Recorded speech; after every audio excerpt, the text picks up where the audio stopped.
Welcome to the Microsoft Ads Training Kit Chapter 23. How to use Microsoft Keyword Planner.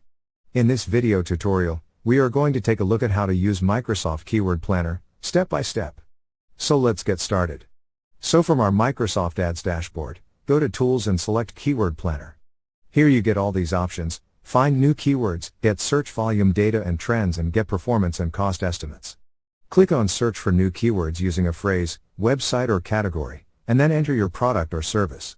Let's say it is woodworking, then enter your landing page link, select to use the entire site. Next we have targeting. You can get more info about it from here. Here select your language, location, keyword filters, search network, click on Edit button and choose your search network from here. Back here, enter your date range, click on Edit and enter your date range. Click on Get Suggestions button and you'll get keyword suggestions with their average monthly searches. Here you can see that some keywords have higher value. On left, you can see Ad Group sorted by relevance, select one.